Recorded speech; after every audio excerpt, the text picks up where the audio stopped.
Hello, my YouTube fam and friends and followers, subscribers, and all you awesome people out there. I thought I would do a quick video on using D&D in an educational setting. I am a professor of theater at a two-year college, and in my introduction to theater class, I use D&D as a tool to give a non-theater person an idea of what theater is. I mean, it's perfect. I actually would recommend any theater person in the world to play this game. It is a role play game, which is actors use, but there's a whole lot more to it than that. When we think D&D, we think, well, yeah, it's a great thing for actors, Actors put it on a role, they create backstories, they do all this. Yeah, absolutely. But in the year I've been doing this, because I've only been doing it for a year, well, a little over a year, but I've discovered that it is a realm of possibilities for everything theater. I have designed scenic elements for a game. I have designed costuming for characters in a game. I have even used dynamic lighting in games. Now, you'll see in this video I have Roll20 up so you can see it, because I use Roll20 as my online resource for gameplay for my classes. Now, we will play in class. If I have a face-to-face, we will play in class. My online classes will play through Roll20. Now, some of my classes are huge, and so I have to break those larger groups into smaller groups so they're more manageable. As you can see on this screen, 3 of these 6 games are for my college students, for my online courses. They're great because the kids, I don't want to call them kids because they're really adults, really kind of embrace this. At first, they were a little reluctant when they first introduced it, mainly because D&D has such a negative sort of connotation to it, in the fact that most people, when they think of D&D, either they think of a bunch of nerds sitting around, with funny voices and wearing rubber ears, which, is the case sometimes, and that's okay. Or the other one is that it's like satanic and, oh, I'm a super religious person and this is going to make me fall in line with the devil, which is not true. But it's a great tool for theater because not only do my students get the idea of building a character from the ground up, which a lot of times actors don't get to do. We don't get to build a character from the ground up. We're given sort of a base character, and then we get to create all the nuance to it. But in D&D, these students get to literally create a sentient being from the ground up. And some of the things I have them do is, for the most part in my classes, we stick with the core races, the core classes, that sort of thing.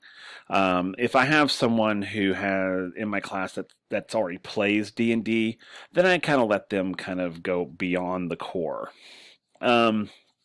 We follow the 5e rules. Well, I say follow the 5e rules. We use the 5e rules, and as the GM, I use them as I see fit. I usually build a world. I will create a map for that world. I will label it out. I usually have the students help build that world. I like for them to have an input on what that world looks like. I like them to have an input on the names of the towns.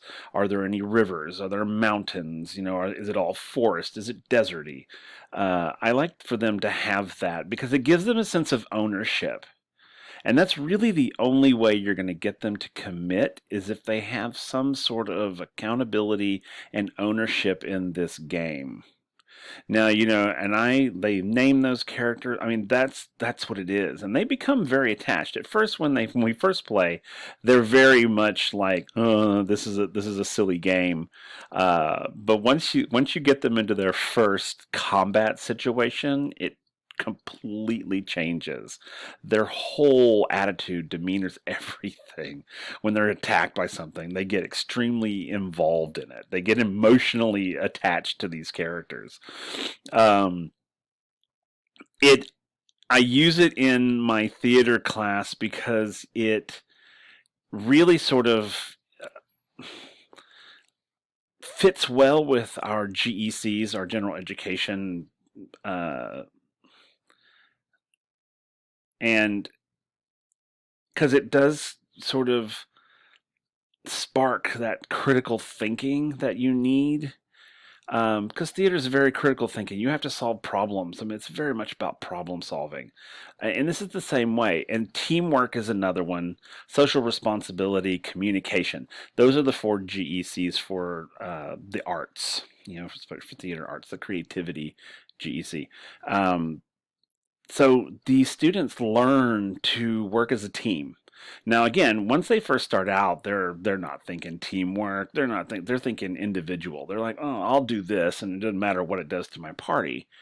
But we learn empathy through that. We learn, well, if this person, I mean, this is a person who's your friend and just got, stabbed by this creature. You have no feelings for that. I mean, it's just you're going to let him die. And then of course, then they start seeing it in a different light, and then they'll start, oh, I understand. So then they start fighting as a team. They start working as a team. They start communicating as a team. And with this critical thinking, they start to work puzzles. It's almost like you can see puzzle pieces moving. They start to figure out, oh, if you do this and I do this, then we could get that monster to do this, or we can get that monster to the point where so and so can shoot it with their bow. They start working these problems out, and it's perfect for theater.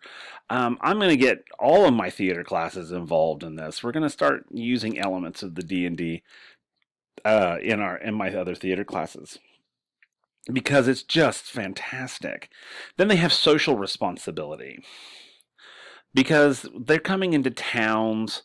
They're protecting these towns, maybe if that's the cause, or they're the people in the town, and it teaches them the idea of being socially responsible. Because a lot of times, they want to come into a town and like tear it up, and I'm like, is that really socially responsible? I mean, here you are. Is that what you want your party to be? And if that's the case, then that's fine if they want to go to sort of that chaotic side of their characters. But they still have to understand the idea of social responsibility. Their actions will have consequences socially. So they learn all of these awesome skills that they will use outside of the classroom. That critical thinking skills is and teamwork and communication and social responsibility. I mean, these are all things that you use in the working world. We all use them. We all have to critically think. We're always having to work on teams, whether it's, your boss in you, or you have coworkers, or, teams of, like in repair or things of that nature. You work together to accomplish something. And that's what I think I love about D&D, other than the fact that I'm a huge nerd and I just love this game. Um, I see it more than just a game.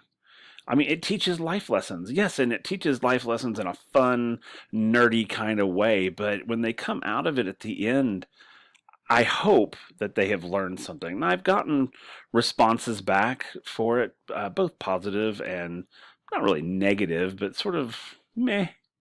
The positive ones are extremely amazing. Where I had a kid who was very shy, and she was playing She chose this wizard character to play, and it really kind of brought her out of her shell. And she sent me an email, probably I think it was right at the beginning of the summer, about how much it really affected her socially. She's like, I was always a shy person, and ever since playing this game and kind of creating that team, I really kind of came out of my shell. And so she talked about that and how she socially has started to hang out with people, and she didn't do that before. And that's huge for me. I mean, that it makes me feel amazing inside because, and then she's like, I totally sympathize with actors and what they have to go through. And it really does kind of give them an appreciation of what we do as artists. So if I honestly believe that if you really, really want to understand what an actor goes through without getting on stage, because not everybody wants to do that. Not everybody wants to get up and stand in front of an audience and perform. But this gives them the opportunity to do that without all of that pressure. And it does change them. Sometimes for the better, sometimes for the worse, or doesn't, sometimes if they're like, it didn't really change me in any way. And I'm like, no, it really did. It showed you how to work as a team. And they do kind of go, you're right, Dr. Walker. It did teach me that and how to solve puzzles, because I like a lot of puzzles and riddles in my games. Um, so as a teaching resource, I think it's the most amazing thing ever. I love it. Um, they have to write backstories. In their backstories, they have to give me their history. They have to have a inciting incident that sends them on their quest, some sort of something, and whether it's oh, my parents were killed by a black dragon, and I want to hunt that dragon down and destroy it, or there's a blight on my village brought on by some sorcerer. Uh, a lot of times they want to use, my parents were killed by, horribly by something. Insert your favorite D&D monster. Just to give them that sort of vengeance quest. Um, a lot of them are orphaned. So yeah, but it's a lot of fun. I love watching them create. I love watching them, even the ones that don't really know what they're doing, which is the best part of it. Is by the time that we're getting towards the end, they're just like, okay, so Dr. Walker, I got this and I got that, and so my character can he like lightning bolts and all these sort of spells. And I'm like, absolutely, and I have them do a lot of the research. I give them the resources because we use Roll20, but I also like to use D&D Beyond for a lot of information. And there's tons of other online resources that I have. But D&D Beyond I like because it gives me a lot of the core basics, and I can send them right to it by going, dndbeyond.com / like classes, and it takes them right to the classes and they can read up on them. I do help them get their stats and all that. I show them how to do that, and we'll do that. We do all that in class. We get their character sheets ready to go in class. So I want them to have as much hands-on as possible so that I'm not doing it for them. They're doing it for themselves. So yeah, I also discovered this past spring that there is a professor at a university next door to us that uses D&D in his Spanish class. So they have to play D&D entirely in Spanish. Imagine that. I think that is the most amazing thing in the world. And I just want D&D to be an amazing source and resource for theater and for anybody, really. I think that if you have any desire to be something, to either enhance who you are or show people who you are, is by creating a character that you can put your essence into. And I really think that it helps students kind of understand one another. So, yeah, so as a professor of theater, I strongly, strongly recommend, highly recommend using D&D in your classroom in some way. You don't necessarily do full games, but I think it's a great resource. So that's it for this on, education and D&D. YouTubers, you stay out there, you stay safe, and keep playing.